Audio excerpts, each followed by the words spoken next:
Assalamualaikum warahmatullahi wabarakatuh. Salam sejahtera buat sahabat Kang Asep Hidayat semua dimanapun Anda berada.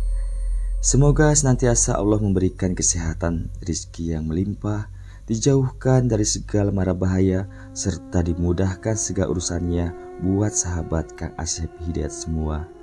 Amin ya rabbal alamin. Kali ini Kang Asep akan bercerita tentang kisah perjalanan saya ke Tanah Haram Mekah. Semoga berkenan.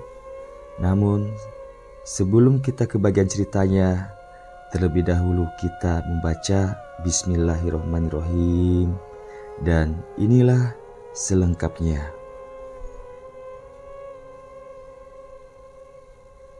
Setiap orang yang beragama Muslim tentunya semua berkeinginan untuk sampai ke tanah suci, baik itu umroh, apalagi ibadah haji. Demikian pula dengan aku. Aku sangat merindukan ke sana. Dengan segala upaya, aku berusaha agar impianku dapat tercapai. Baik dengan cara aku menabung, serta selalu berdoa memohon kemudahan dari Allah. Di suatu malam, sepulang dari masjid sehabis melaksanakan sholat fardu isya, aku duduk bersantai di teras.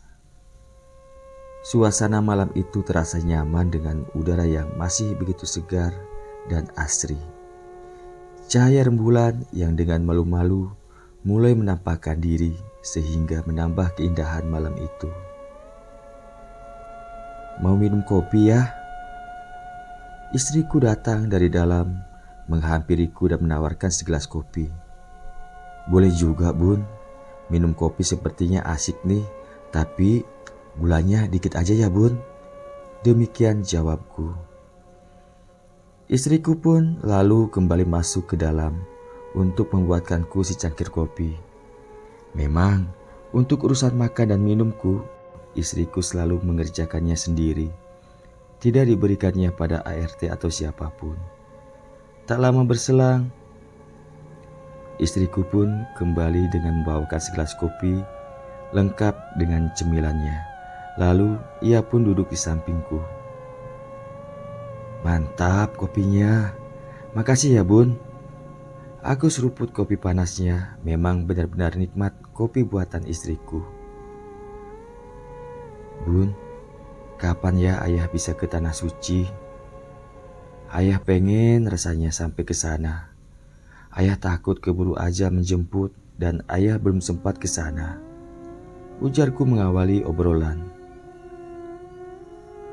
"Insya Allah kita bisa ya. Yang penting niatkan dulu dengan sepenuh hati. Dan setelah itu berusahalah kita dengan cara menabung." Istriku memberi nasihat dan semangat untukku. Jam 5 sore aku tiba di rumah pulang dari kantor. Setelah istirahat sebentar dan minum teh hangat bersantai di teras rumah, aku pun segera masuk dan mandi, bebersih diri persiapan untuk pergi ke masjid. Seperti biasa aku untuk sholat maghrib, isya dan subuh mengajak sekalian anak-anak dan istri, bahkan pengasuh anak-anakku ke masjid. Singkat cerita, selesai sholat maghrib, aku tidak pulang ke rumah, melainkan sekalian nunggu sholat isya. Setelah itu baru pulang.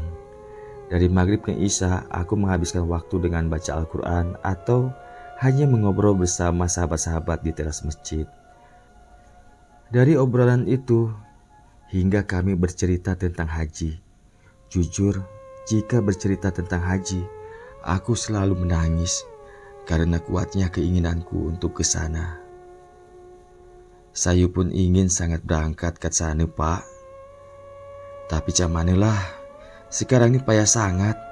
Daftar sekarang, belasan tahun baru dapat kita berangkat," ucapku menyambung pembicaraan Pak Imam, yaitu yang biasa dipanggil Haji Dul, yang rumahnya di daerah Batu Hitam Meranai. "Pak, kalau Bapak nak cepat sampai sana, cobalah amalkan setiap sholat Jumat sujud terakhir Bapak sampaikan kepada Allah, agar kita cepat sampai ke sana. Insya Allah Tak lama Bapak sampai. Demikian ujar beliau, sungguh memberi nasihat kepadaku. Mendengar nasihat beliau, aku begitu senang dan semangat, serasa mendapat pengharapan yang begitu besar akan keinginanku untuk sampai ke tanah suci Mekah. Mulai saat itu dengan segala keyakinanku, pesan beliau selalu aku amalkan, dan semoga saja Allah mengabulkan doaku. Hari demi hari, bulan berganti bulan, terus berlalu. Aku tak pernah putus asa dan terus aku mengamalkan pesan dari Pak Haji itu. Di suatu sore ketika sepulang dari masjid ba'da sholat asyar, di teras belakang rumah sambil duduk santai bersama istriku, aku mengobrol. Bun, kalau ayah suatu saat bisa berangkat haji dan cuma ayah yang bisa berangkat, bagaimana bun? Tanyaku kepada istriku. Dengan senyumannya yang selalu membuat hatiku terasa damai, ia berkata, "Ayah, Bunda gak apa-apa. Yang penting ayah bisa berangkat saja. Bunda sudah sangat senang kok." Demikian jawaban istriku dengan bijak. "Makasih ya bun, tapi gak tahu kapan ayah bisa berangkat." Terasa sesak rasanya dadaku.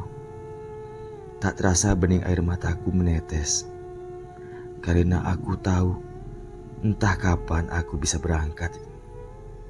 Ya Allah, berikanlah kesempatan aku berhaji di tanah haram-Mu. Melihat aku bersedih, istriku mendekat dan duduk tepat di sampingku. Lalu ia dengan lembut meraih tanganku sambil berkata, ayah harus sabar ya. Insya Allah, Allah akan mengabulkan doa ayah.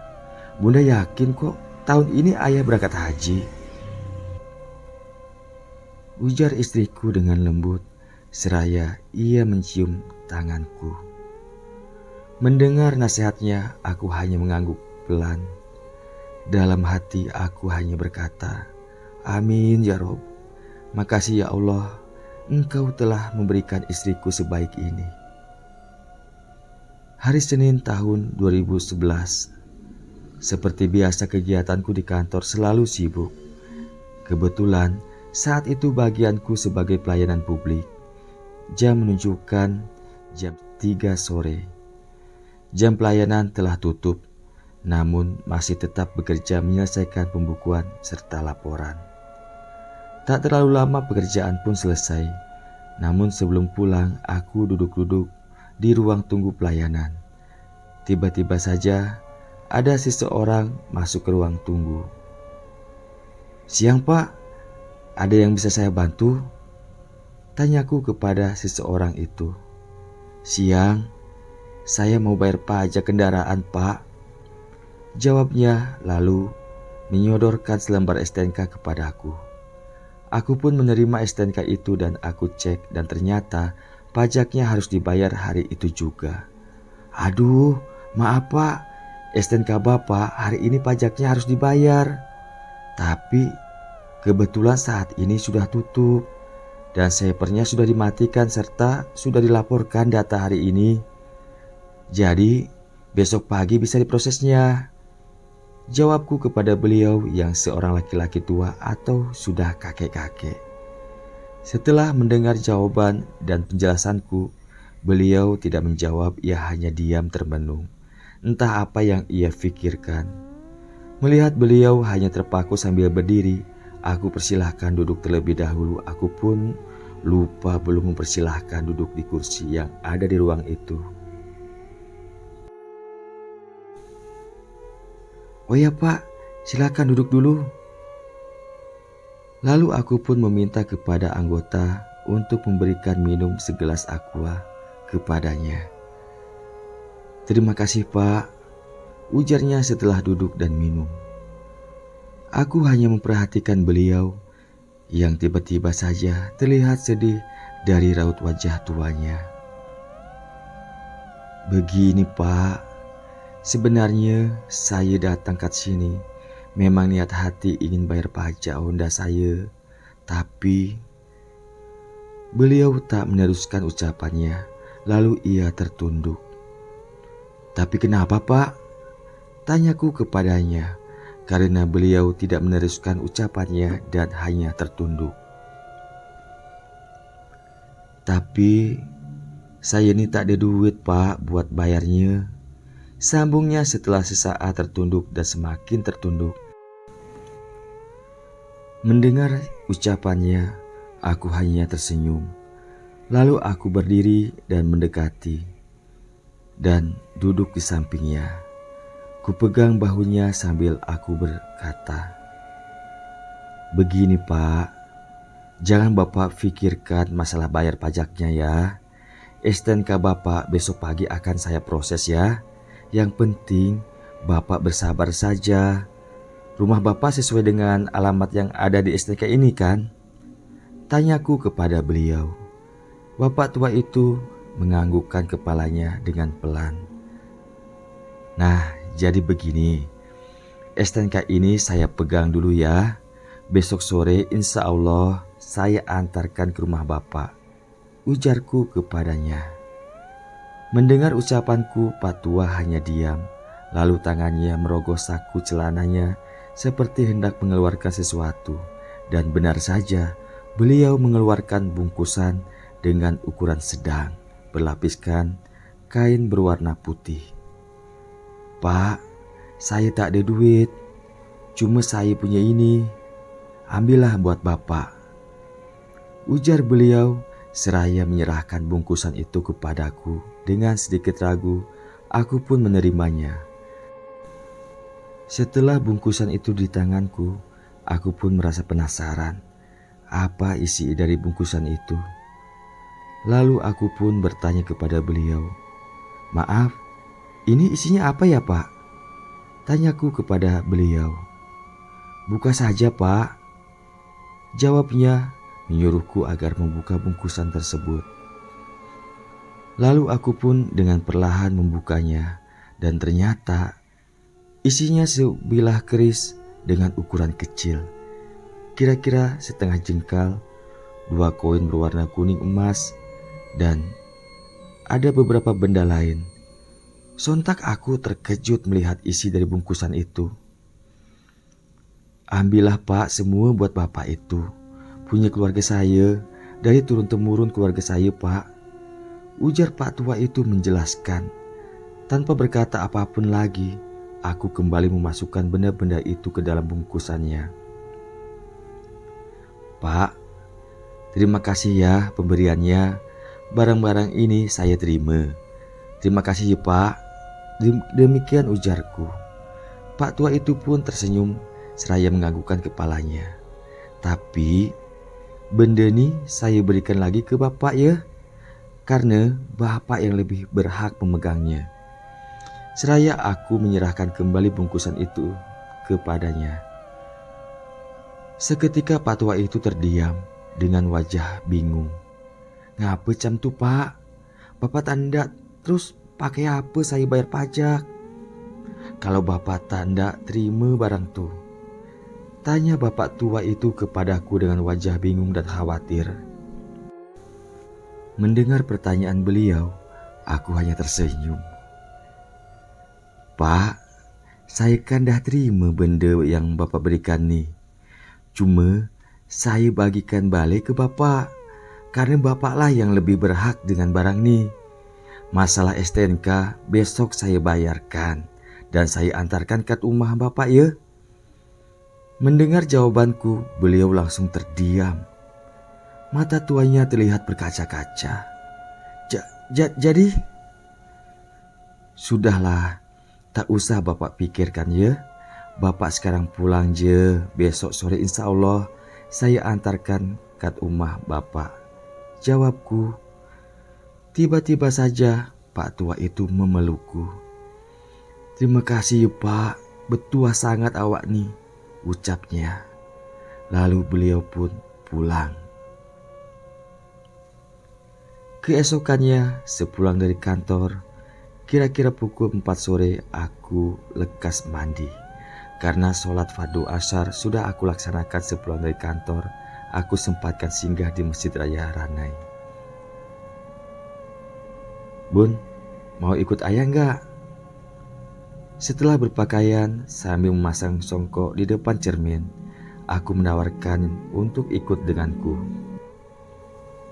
"Ikut kemana ya?" jawab istriku.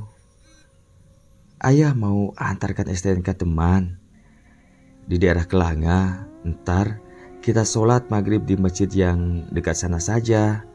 Kalau sempat kita di Masjid Agung dah," jawabku lagi. "Oh ya, ikut dong kami," jawab istriku senang.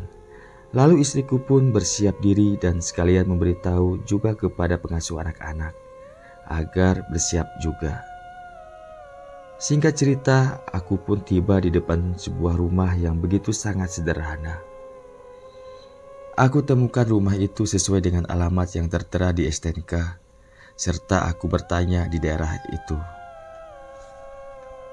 Rumah Pak Tua letaknya di pedalaman yang hanya bisa ditempuh dengan sepeda motor saja, sehingga mobilku hanya bisa diparkirkan di pinggir jalan besar saja. Lalu aku beserta keluarga berjalan kaki menuju rumahnya. Walau tidak terlalu jauh, tapi lumayanlah berkeringat juga. "Assalamualaikum." Setibanya di depan rumah panggung itu aku ucapkan salam. "Assalamualaikum."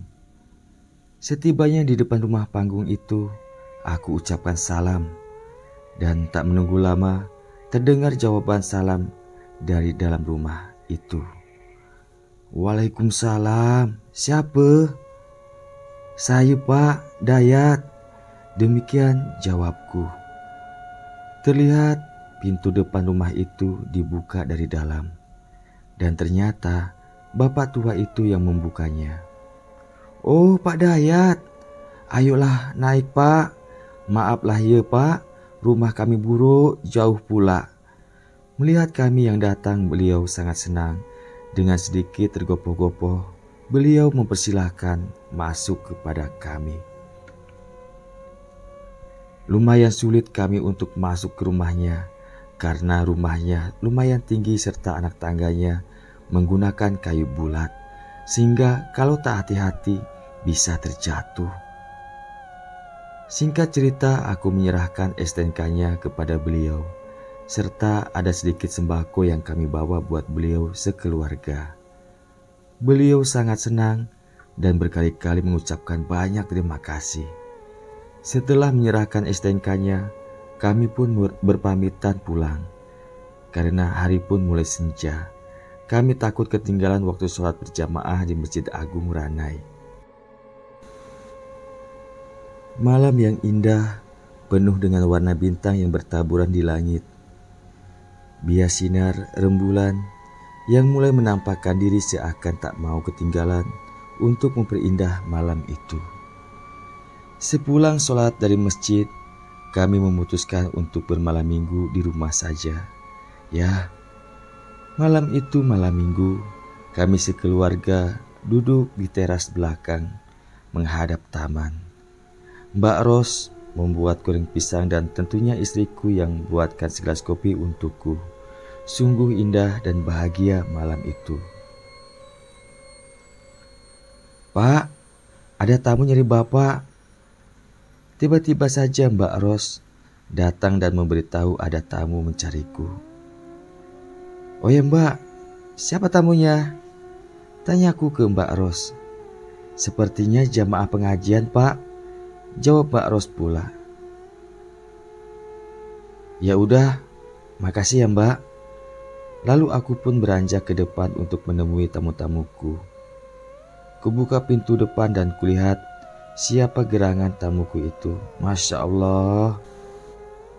"Maaf, saya sedang di belakang tadi, jadi nggak dengar." Demikian ujarku kepada tamuku. Ternyata tamuku benar jamaah pengajian. Lalu aku pun mempersilahkan masuk dan aku ajak sekalian mereka ke taman belakang rumah. "Pak, Biar lebih nyantai, kita duduknya di belakang yuk, ajakku kepada mereka. Memang selain jamaah pengajianku sekaligus sahabat-sahabat baikku, mereka selalu ada untukku di saat situasi apapun. Singkat cerita, kami pun ngobrol, sesekali bercanda agar suasana lebih hangat, hingga salah satu dari sahabatku membuka topik obrolan baru. Begini Pak, maksud kedatangan kami ke sini sebenarnya selain ingin bersilaturahmi, juga ingin mencoba menawarkan apakah antum mau berangkat ke Tanah Suci. Mendengar maksud dan tujuan mereka sungguh membuat jantungku berdebar. Maksud antum bagaimana? Ana belum paham. Tanyaku karena memang aku belum paham. Maksud Ana begini, ada sahabat kita yang kebetulan tahun ini orang tuanya mau berangkat haji, tapi Allah telah lebih dulu memanggilnya. Tapi pihak keluarga tidak ada yang bisa menggantikan untuk berangkat. Nah, akhirnya kami datang untuk menawarkan kepada antum. Masalah biayanya memang agak mahal karena ini ONH+, sambungnya lagi kepadaku. Jujur mendengar penjelasannya, tak tahan aku menahan air mataku. Mungkinkah ini jawaban darimu ya Allah? Demikian batinku berkata. Ana mau Pak, jawabku secara spontan, tanpa ragu dan berunding kepada istriku terlebih dahulu. Namun, sejenak aku terfikir bagaimana dengan izin kedinasanku. Walau aku bingung dengan izin dinasku, tapi aku tetap memutuskan jika aku bersedia kepada mereka. Saat itu juga aku bersujud syukur karena akhirnya aku bisa berangkat ke Tanah Suci yang aku impikan selama ini. Keesokan paginya, setelah apel pagi, aku menghadap komandanku di ruangannya. Izin komandan, maksud dan tujuan saya menghadap komandan hendak memohon petunjuk. Setelah aku di ruangan beliau dan sedikit basa-basi, aku pun menyampaikan tujuanku menghadap. Ya, ada perlu apa ya? Jawab beliau kepadaku. Siap Dan, saya mau minta izin berangkat ke Tanah Suci Dan. Insya Allah tahun ini Dan. Tahun ini? Kan gak lama lagi. Kenapa kamu baru ngajukan sekarang? Tanyanya kepadaku sambil menatapku dan mengenitkan keningnya. Siap Dan, karena baru tadi malam saya mendapat infonya dan ini ONH+ Dan, jadi nggak lama Dan, cuma 28 hari dengan perjalanan. Demikian aku berusaha menjelaskan. Jujur, dalam hatiku saat itu berkata, Ya Allah, ketuklah pintu hati komandanku agar ia senantiasa memberikan aku izin berangkat. Dengan mengucapkan bismillah, aku mencoba berusaha. Begini ya, saya tidak bisa menjawab sekarang. Tapi telepon dulu ya ke Polda. Demikian ucapnya. Siap Dan, terima kasih banyak ya Dan. Lalu beliau meraih ponselnya dan terlihat menelpon seseorang. Terdengar olehku beliau membicarakan perihal keberangkatanku dan tak lama beliau mengucapkan terima kasih lalu menutup teleponnya. Aku hanya diam dan menunggu dengan dada berdebar. Sepertinya kamu bisa berangkat ya. Demikian tuturnya mengawali cerita, seraya mengembangkan senyumnya dan memberikan selamat kepada aku. Ya Allah, Alhamdulillah ya Allah, terima kasih ya Allah. Setengah berteriak aku, lalu berdiri dan kuraih tangan komandanku dan kucium tanda terima kasihku kepadanya. Terima kasih Dan, semoga Allah senantiasa memberikan kebaikan serta kemuliaan kepada komandan. Demikian ujarku kepada beliau dengan sangat senang hati. Dengan rasa tak sabar, setelah keluar dari ruang komandanku, aku langsung menghubungi istriku. Ku sampaikan semuanya kepadanya. Istriku pun begitu senang mendengarkannya.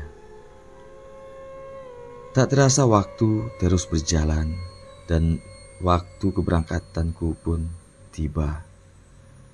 Sehari keberangkatanku, aku berpesan kepada istriku tentang banyak hal, mulai dari keuangan.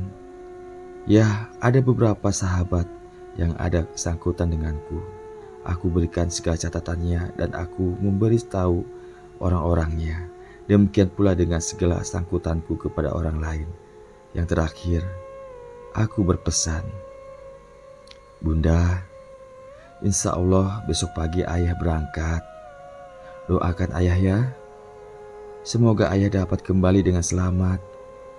Namun, jika ternyata ayah tidak kembali lagi, jaga diri baik-baik ya. Urus dan besarkan anak-anak kita dengan agama, agar akhlaknya tetap terjaga. Ayah ikhlas Bunda menikah lagi, tapi pilihlah laki-laki yang beriman dan berakhlak baik. Gunakan harta yang ada dengan benar. Bunda berhak untuk bahagia. Dan satu hal lagi, titip Umi ya. Beliaulah satu-satunya orang tua ayah. Jangan lalaikan Umi ya. Demikian amanahku kepada istriku saat itu. Ayah jangan ngomong gitu. Bunda akan selalu mendoakan ayah. Semoga ayah kembali kepada kami. Mendengar amanahku, istriku menangis dan memelukku. Singkat cerita, aku pun berangkat ke Tanah Suci. Kurang lebih 9 jam aku di pesawat terbang. Dan akhirnya aku tiba di Tanah Haram, Mekah. Labbaik Allahumma labbaik. Labbaik la syarika laka labbaik. Innal hamda wa ni'mata laka wal mulk la syarika lak. Ya Allah, aku menangis. Aku bersujud di tanah harammu. Akhirnya, Engkau mengabulkan doaku. Saat itu aku tidak bisa berkata-kata lagi, selain rasa syukurku kepadanya. Terbayang semua kehidupanku di masa lalu. Suatu hal yang tidak mungkin rasanya aku bisa sampai di Mekah. Di hari pertama, aku bersama rombongan lainnya mulai melaksanakan rangkaian ibadah dengan dibimbing leader kami. Mulai dari tawaf, sa'i, dan lainnya. Semua kegiatan ibadah baik yang rukun maupun yang sunnah aku lakukan dengan penuh semangat. Di saat waktu istirahat, aku pergunakan untuk mengumrohkan keluargaku yang telah tiada. Seperti arahan Pak Ustadz, aku memanfaatkan waktu dengan sebaik mungkin. Pada suatu malam yang aku tak ingat lagi hari keberapa, aku di Tanah Suci. Selepas sholat fardu isya, aku berniat untuk mengumrohkan almarhum Bapak. Setelah mengambil niat dan aku berikhram, mulailah aku melaksanakan rukunnya. Setelah tawaf, kemudian aku bersa'i. Ketika aku baru memulai dan baru beberapa langkah saja dari Bukit Safa menuju Marwah, seketika aku bertakbir. Allahu Akbar. Tatapan mataku terkunci ke arah depanku, kira-kira 20 meter di hadapanku. Aku seperti melihat 3 orang yang tengah berikhram, yang benar-benar tidak asing dalam ingatan dan hidupku. Ya, aku melihat satu sosok pria dan 2 sosok wanita yang aku kenal dengan baik. Aku mempercepat langkahku agar aku dapat mendekati mereka. Namun, tak mampu rasanya kakiku untuk mengejar 3 sosok itu. Air mataku mulai menetes kembali dari kedua mataku ini. Ingin rasanya aku memeluk ketiga sosok itu. Mulutku terasa keluh. Tak dapat aku berkata walau hanya untuk memanggil ketiga sosok itu. Hanya dalam hati aku dapat memanggil nama mereka. Bapak, Teh Is, Teh Ayi, ini Dayat. Anakmu Pak, ini adikmu Teh. Air mataku semakin deras mengalir. Di saat mereka bertiga menoleh ke arahku sembari tersenyum, lalu mereka kembali melangkah menuju Bukit Marwah dan tak terlihat lagi di balik ribuan jamaah. Allahu Akbar. Aku terus melangkahkan kakiku menuju Bukit Marwah sambil terus kupanjatkan doa untuk mereka bertiga, orang yang aku sayangi itu. Setibanya aku di Bukit Safa dan telah 7 kali putaran, aku pun bertahalul sambil istirahat dan minum air zam-zam. Tanpa sengaja aku melihat ke sebelah kanan di mana posisi Ka'bah berada.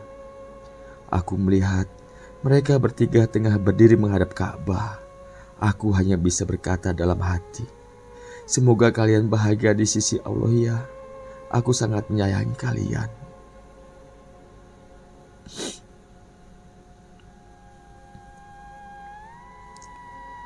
Singkat cerita, semua rangkaian ibadah telah selesai dilaksanakan. Aku bersyukur, alhamdulillah, semua dapat aku kerjakan dengan baik. Dan akhirnya, tiba saatnya aku dan rombongan kembali ke Indonesia. Sedih dan haru rasanya meninggalkan tanah suci. Entah kapan lagi aku bisa kembali bertemu tanah haram. Namun di sisi lain aku sudah rindu kepada istri dan anak-anakku, juga Umi, ibu yang aku sayangi. Setibanya aku di tanah airku, Indonesia, yang aku cintai ini, aku tak sabar rasanya ingin segera bertemu keluarga kecilku. Setelah sedikit arahan dan doa selamat yang diselenggarakan di daerah itu, aku pun segera berpamitan dan segera menjumpai istriku yang telah menunggu dan menyambutku dengan penuh kerinduan. Aku berpelukan dengan anak dan istriku. Tangis kebahagiaan pun seketika meledak. Pembaca yang aku sayangi pastilah bisa membayangkan bagaimana perasaan kami saat itu. Kami segera menaiki kendaraan dan langsung pulang menuju rumah. Setibanya di depan rumah, aku melihat begitu ramai para tetangga dan sahabat-sahabatku serta para jamaah pengajian menyambutku. Satu persatu aku bersalaman, berpelukan dengan mereka. Aku merasa bahagia saat itu karena selain akhirnya tercapai juga apa yang selama ini aku impikan, serta aku dapat kembali berkumpul bersama keluarga dan sahabat-sahabatku. Terakhir aku merasa sedikit terkejut ketika aku hendak menyalami seseorang yang berdiri di barisan paling ujung. "Selamat ya Pak," ujarnya serta menyalami dan memelukku sambil berbisik kepadaku. "Sekali lagi selamat ya nak. Saya bangga dengan awak anak muda yang soleh. Semoga hidup awak selalu dirahmati Allah," sambungnya.